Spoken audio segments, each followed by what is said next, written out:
made towards the attainment of the goals and prayers laid out at the founding of the nation. Abraham Lincoln said, and I quote, "If we could first know where we are and whither we are tending, we could then better judge what to do and how to do it." When such time comes, the leaders entrusted to secure the goals, in our case, justice, unity, peace, liberty, and prosperity for all, have a duty to reflect on their performance in the search for these hallowed goals. Such a time has come for Kenya. 54 years into independence, we are challenged to audit our progress towards the ideals for which our fathers fought to establish a free and independent country, and for which many of our compatriots died. We, the leaders, are equally summoned to reflect on our performance toward the achievement of our nation's aspirations. This audit and introspection has been a long time coming. Throughout our independence history, we have had doubts on how we have conducted our affairs in the face of growing divide along ethnic, religious, and political lines. Regrettably, we have responded to our challenges by mostly running away from them.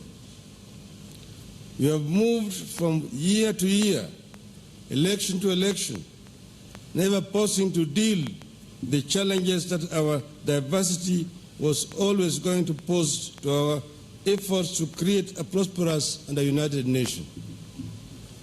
Consequently, the ties that bind us are today under the severest of stress. Our diversity appears destined to be a curse to ourselves today and to our children tomorrow. In the past, we have given a lot of attention to institutional reforms in the hope that this could lift us to the next level of nationhood and make us a blessed land. 7.5 years ago, we gave to ourselves a new constitution. We put our faith in it as the instrument to revolutionize our nation. In this way and many other ways, we created some of the best hardware any country has ever possessed to engineer their affairs. We must be courageous enough to admit that it has not worked. It has failed because we are yet to upgrade our software. We have been pouring new wine into old wineskins. The gospel tells us that new wine needs new wineskins. The time has come for us to confront and resolve our differences. These differences are becoming too entrenched. No two Kenyans agree on the origins of the differences and what they portend. Millions of our children continue to be born and married into these differences.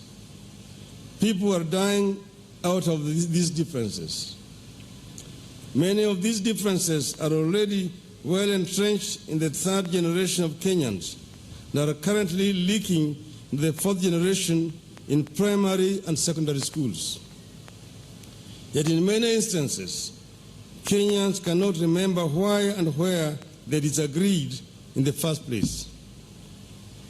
As we fight ostensibly to save ourselves from each other, the reality is we need to save our children from ourselves. My brother and myself have therefore come together today to say this descent stops here. We refuse to allow our diversity to kill our nation. We refuse to be the leaders under whose watch Kenya's lead into a failed nation. This is a call to self-reflection. We have to look into ourselves and challenge our readiness to make the changes that will allow our institutional reforms to work. So long as we remain divided, acrimonious, selfish, and corrupt, no amount of institutional reform will better our lives. The reform process will become an exercise in diverting attention from our own failings and taking refuge in the blame game. We therefore seek your partnership in this initiative, fellow Kenyans. We are all sailing in this one ship. We must come together to scoop out the water that has been sipping, or we shall capsize. We have traveled too far to turn back. We would never make it back to the shore. Yet we can't make it to our destination either. Our only option is to come together and scoop out the waters of animosity that we have been pouring into the boat before we all sink. Once again, as Lincoln said, the result is not doubtful. We shall not fail. If we stand firm, we shall not fail. God bless Kenya. So, kwa Kiswahili tumekuja pamoja na ndugu yangu Uhuru Kenyatta. Tumeongea kwa kirefu na tumekubaliana ya kwamba tunataka kuunganisha Kenya iwe taifa moja. Na tumesema mgawanyiko ambayo imekuwako tangu uhuru mpaka leo itakwisha hapa na sisi. Na kutoka hapa tunataka kuunganisha taifa la Kenya ili tutembee pamoja kama watu moja. Hiyo ndio sababu ya sisi kukuja pamoja hapa siku ya leo. And we say that the divide ends here, beginning the process of building the bridge that binds Kenya together. Yes, where we are. Sasa ndugu yangu wataongea. God bless. Thank you. Good afternoon, everybody. First and foremost, I have taken great pleasure this morning in welcoming my brother Raila to Harambee House, where, as he has clearly indicated, we have had the opportunity for extensive discussions on matters Kenya. And we have come to a common understanding, an understanding that this country of Kenya is greater than any one individual. And that for this country to come together, leaders must come together. Leaders must be able to discuss their differences.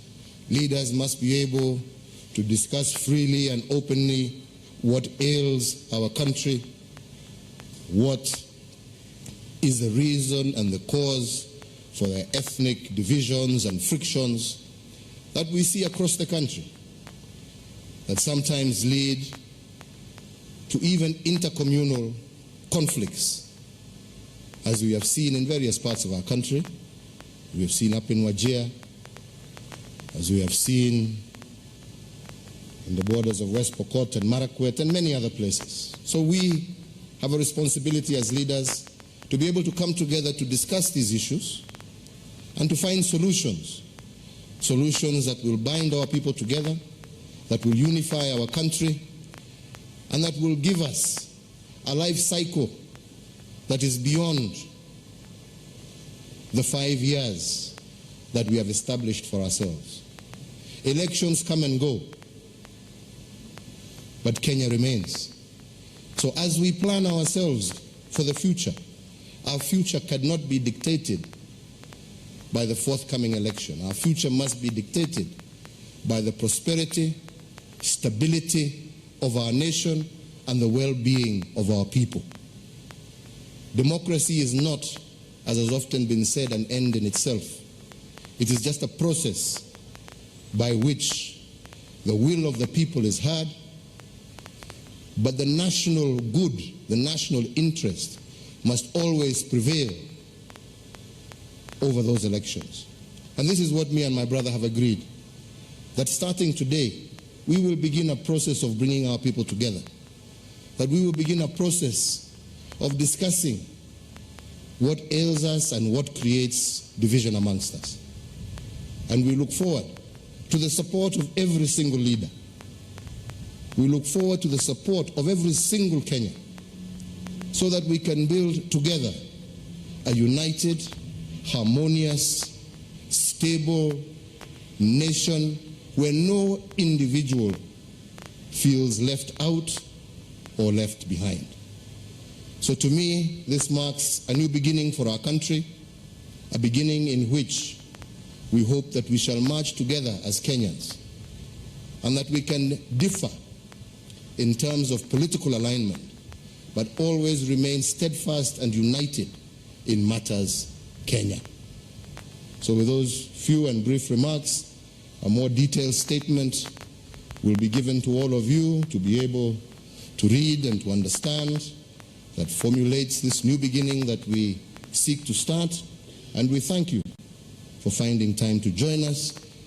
And as my brother has said, we look forward to you to be our partners to create this new Kenya. Thank you, and God bless you.